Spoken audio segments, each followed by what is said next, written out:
Welcome back, everybody, to another episode of the Nonprofit Show.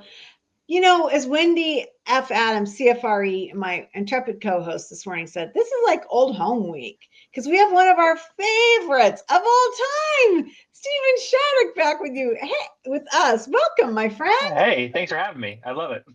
Oh my gosh. You know, I got to tell the story that almost 6 years ago when the pandemic hit, you were like, hey, I think this is a cool idea. The first couple episodes, basically, our only viewers were family and friends. Right. I would end the show and go home and get in my bed and sob for a good 20, 30 minutes because it was such a disaster and the technology was all over the place.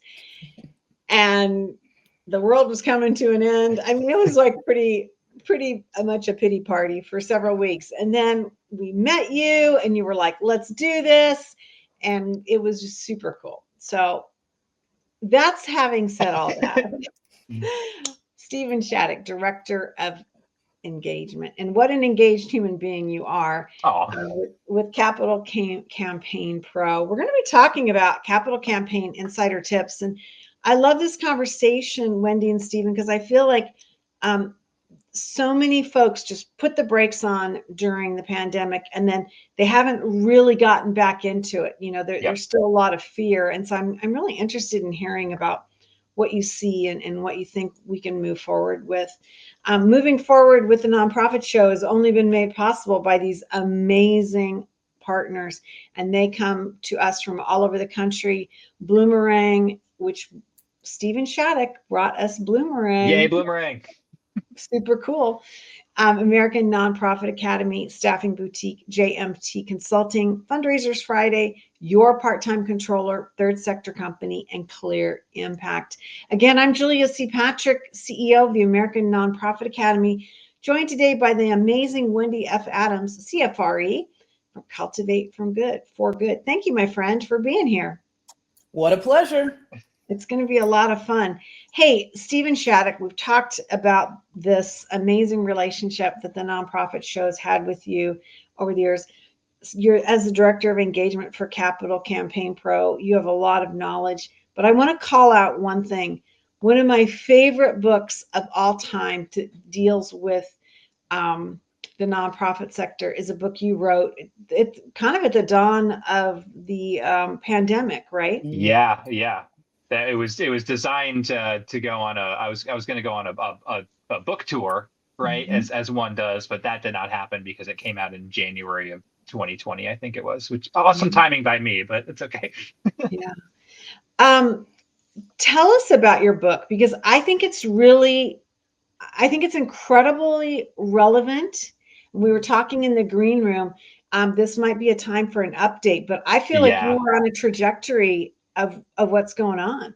Right. Started writing it in 2019. The title is Robots Make Bad Fundraisers, which really takes on a whole new meaning here in 2025, now that we're in, about a year into the AI revolution, which I have embraced. I think sometimes, I'll get messages every once in a while like, boy, you must really hate all this AI stuff, based on the title of your book. And I'm like, no, not necessarily. In fact, there was a little bit in the book about, probably AI is coming and, there are ways to leverage it while, and the subtitle of the book is Maintaining the Heart, right? So not an anti-technology book and not even an anti-AI book. And if I do an update, which is kind of percolating in my brain for all the reasons you just said, it won't be an anti-AI book. I mean, I think there are amazing ways to leverage it in ways that will help fundraisers, help nonprofits.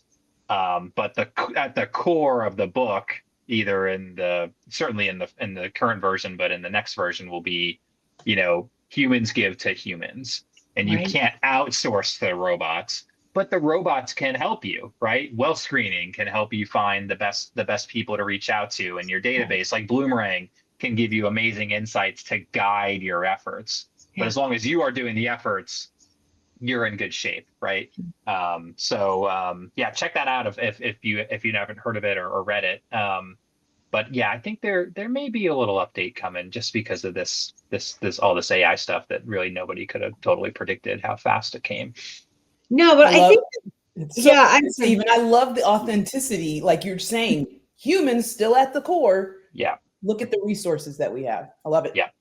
Yeah, it's really powerful because it talks about the value of relationships, as Wendy said, humans being at the core. And then one of my absolute all-time favorite parts of the book is your experience on Giving Tuesday, where you go out and you make all these donations to organizations that you have no connectivity to, and then you see and you measure what happens. Yeah. That report and that research is still being done, something that you started all those years ago. Bloomerang is still doing it, and they do an Yeah. awesome job. They have different cause types. So shout out to Bloomerang, your awesome sponsor, but if, there's very up-to-date research that they're still doing around that. Yeah. Well, it's a love fest all around. And so we got to jump into what we're talking about, because you're now with a Capital Campaign Pro. And this is like one of those things that's at the heart of so many successful organizations. A lot of fear surrounding capital campaigns and strategy. A ton of fear. Oh, yeah. So how does a feasibility study become a starting point, and why should that be something that we think about?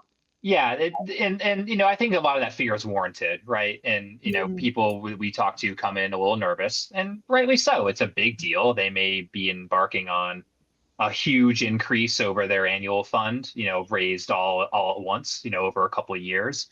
And so I don't blame them or anyone for being nervous.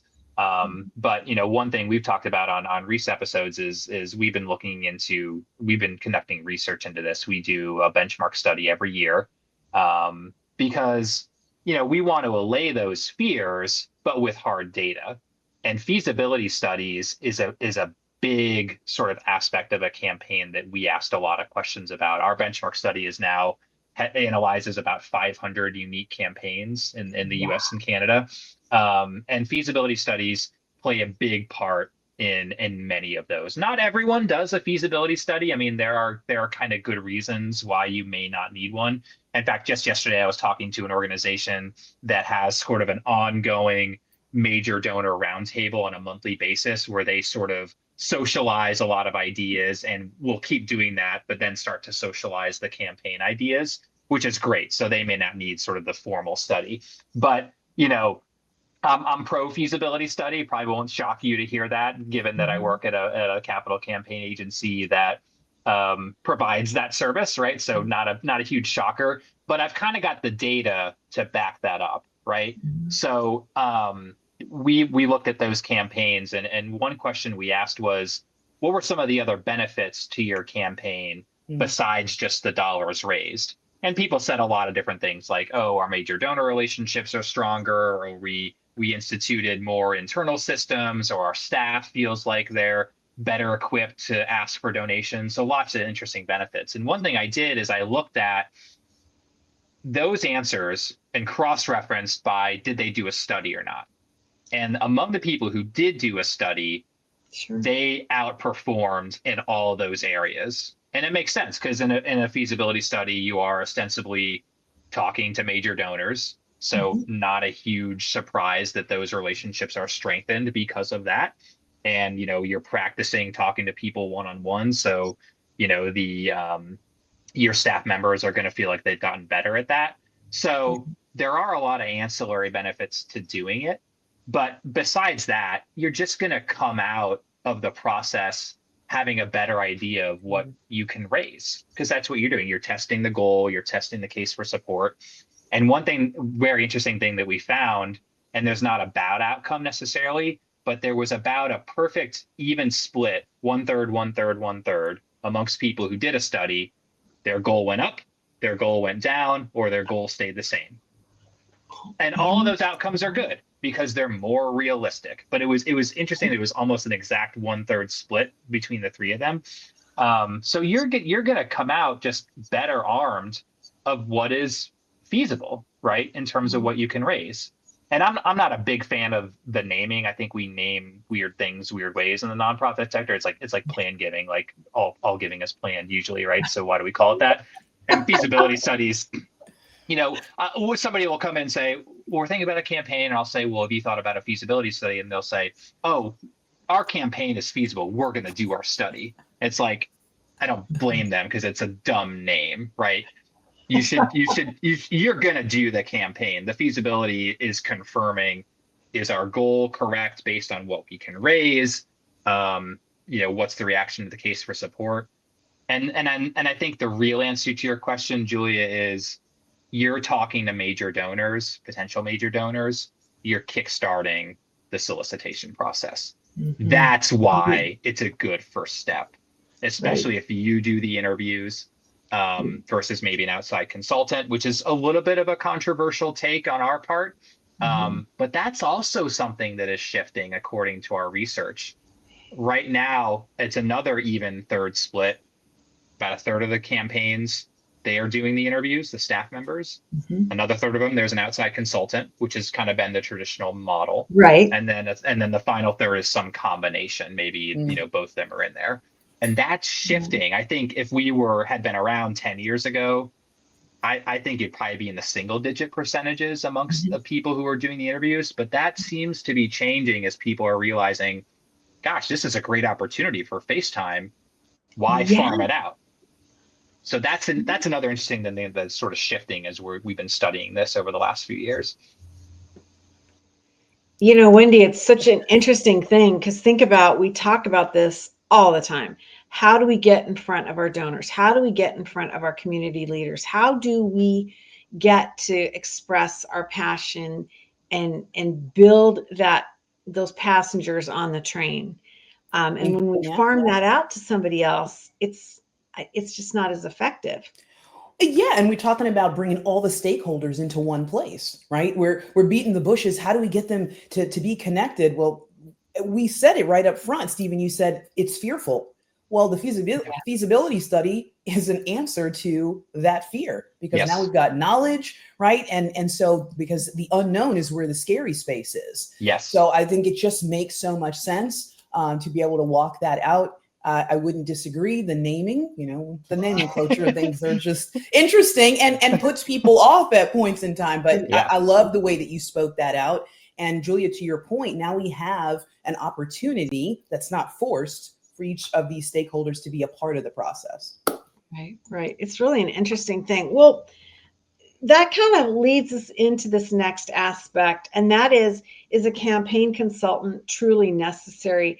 I mean, I can remember back in the day in my first board service, and because the board generally votes on whether or not you're going to do this, if I had been on a board that said, oh no, we're going to do this internally, we don't need a consultant, I would have been like, I'm out of here. It's not going to be successful. I mean, I hate to admit it because I've been on boards with great leadership and great people, but I think I bought into this sense, Steven, that if you didn't have that professional on your team that you spent a lot of money on, it wasn't going to work. Yeah. How do you see this? I agree. I think in general, every campaign could use some help, right? Yeah. And I think that's true of any discipline of fundraising, right? There's always somebody who may have a unique perspective or, can help you avoid a landmine that you didn't anticipate. But at the same time, I think capital campaign consulting has been a little bit of a black box, right? You hire a firm, they come in, they send a staff member to live at your organization for 3 years. They do everything. They conduct the feasibility study interviews and they raise the money and then they fly off and, you have a successful campaign. But, did the staff really learn? Did they play a part in that? I mean, it's such an awesome professional development opportunity, right? And then, 10 years later, when they do the next campaign, they got to do it all over again because there isn't that sort of institutional knowledge, even if people stayed, which they probably wouldn't over the course of 10 years with turnover rates how they are. But, at our firm, we kind of like to meet people where they're at. Like, for example, I talked to an organization, I think on Tuesday, that they have a team of 13 on their development team. Many of those people have gone through campaigns, including the development director that I was talking to, or the CDO, or whatever their main title was. They said, you know what, and some of them were at the organization in their last campaign. And so the line was, we feel like we got this handled, but we know that you provide training, resources, maybe somebody to talk to a couple times a month to be a sounding board. that's really where our firm is sort of positioned, is like, there are people who have gone through this, and they know their community, they know their organization, but maybe a little bit of coaching along the way rather than just turning the keys over to the entire campaign. And so I guess that, that's a good fit. But and then there are organizations that do need someone to come in. They don't have the staff or the bandwidth. And so I don't think any of these models are bad necessarily, but what's good is that there are choices for people. It's become a little bit more democratized, if that's the right word, rather than saying, well, gosh, we got to spend high six figures to have someone do it for us. So I think, but I agree with you, Julia. Like, everyone probably needs a little bit of help, but do you need to totally turn it over to somebody? Maybe not. And that's the great thing about technology, has lowered those prices and those barriers to entry. And there's a lot of great practitioners out there, solopreneurs, small firms like us who do great work.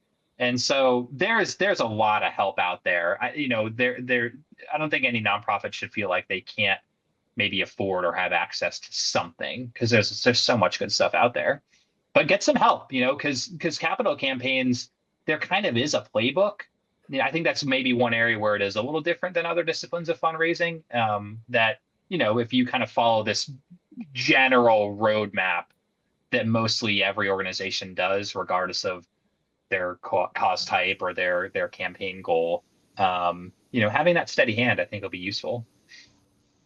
I think it's a great way of putting it, right? We talk about our stakeholders, and they are not a one-stop. It doesn't everything fit for everyone. Yeah. So what you're saying, Steven, is like, see where you are, get the guidance, help with some guardrails maybe, or like the education, and knowing that even if you are small or grassroots, it's not out of the realm for you, know? And so, or if you've done it, don't get stuck into, we've always done it this way. So getting some fresh eyes, but having that open hand to say, what's out there before we jump in. Yeah. Love it.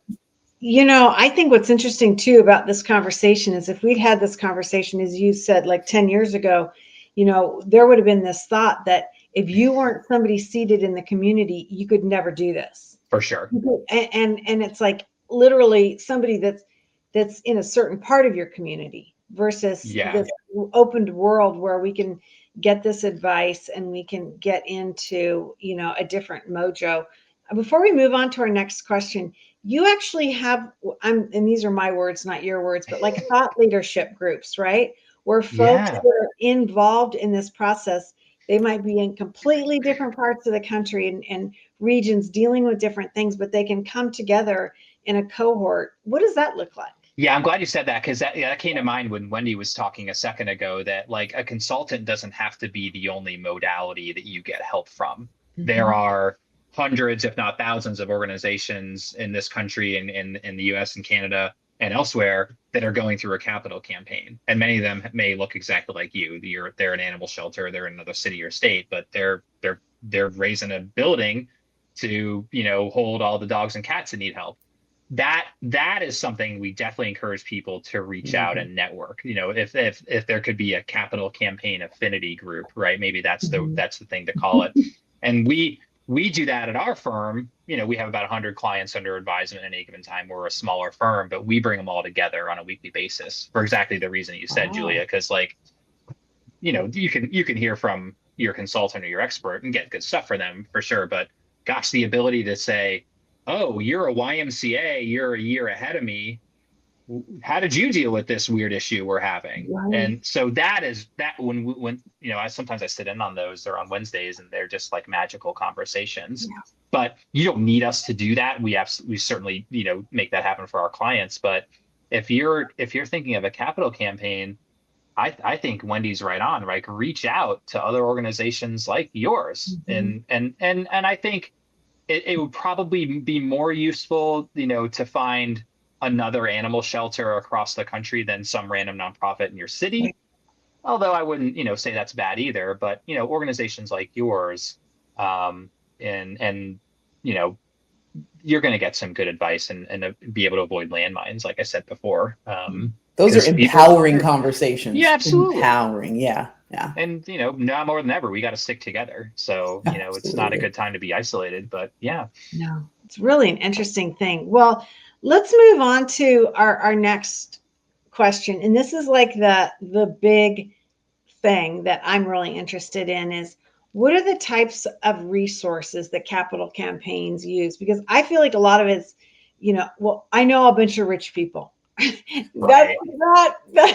That's not enough, right? I mean, we need to have other resources. Talk to us about what that might look like.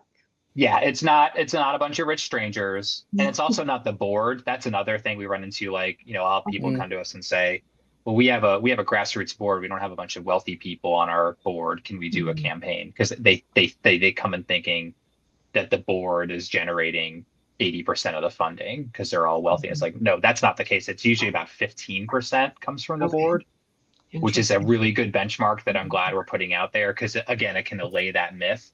But we were talking about AI and technology. That's a big one. We're looking at ways to leverage AI, again, not to take the heart out or the important Mhm. work of fundraising, but data analysis. Like, oh gosh, Mhm. we ran our wealth screening. Can we run some, and a lot of the wealth screening tools now utilize AI. You don't have to do it Mhm. separately, and they can make some really good recommendations. Like, here's a person, they're giving this amount to other organizations in your city or organizations like yours, but they're giving a much smaller amount to you, probably because you never asked them, but you didn't know to ask them. Now they have this capacity, they have this affinity. Bloomerang, for example, has a great affinity tool. They slice and dice all the interactions that someone has had with you, and they spit out a score that's like, this person really likes you, even if they've only given Mm. $20 a year. Like, Right. and so finding those kind of diamonds in the rough, that's where technology is really useful in capital campaigns. Because you may know your 40 or so people for a feasibility study or people who are going to be major donors, but who are those other, you know, hidden gems, Mhm. right? That's where we see technology really being useful. But there's amazing, very kind of niche tools out there. We hosted a demo day last year where we invited like kind of new technology firms that we think could be very useful. Mhm. And there's Givesy is one that helps with pledges. Pledges are a big piece of capital campaigns, and rather than doing paper pledge forms and like some weird Word doc, that software handles it. I mean, there really is. It feels like now there's something for every sort of subset of the work. So Mhm. we tell people, leverage technology to the extent that you can and feel comfortable doing it. You don't have to do everything analog.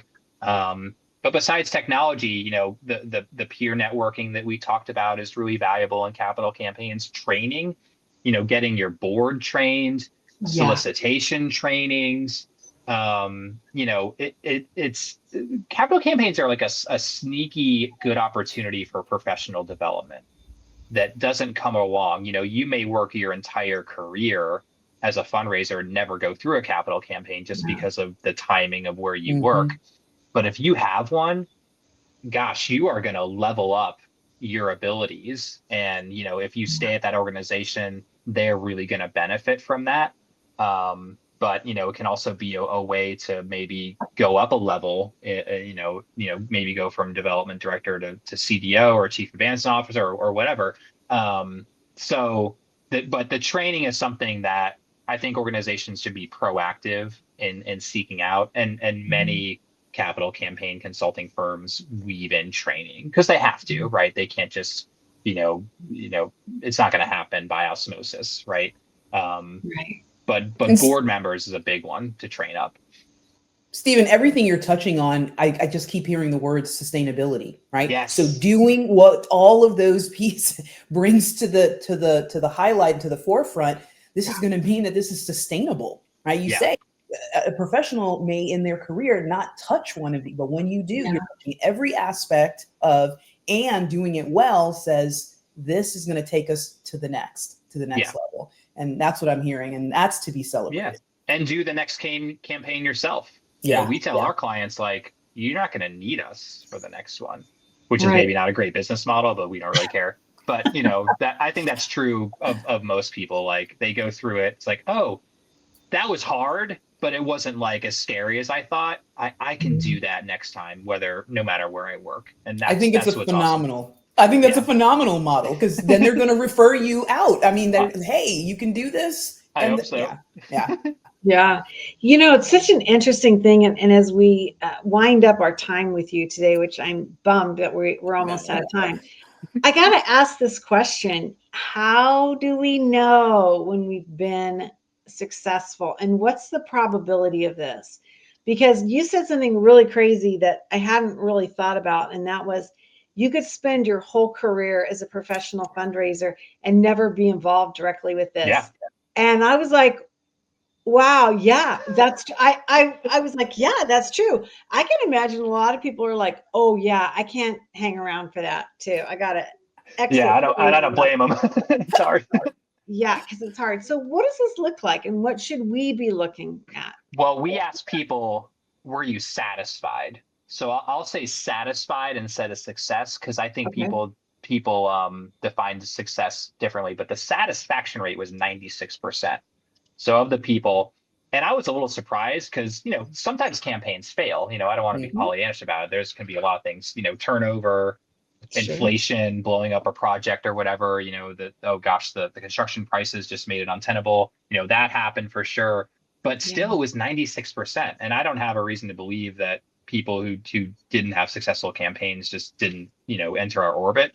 But even people who raised 75% of their goal, 80% of their goal, still said they were satisfied, which, 80% of a $10 million goal is still a good chunk of money, right? And they can do amazing things with that money.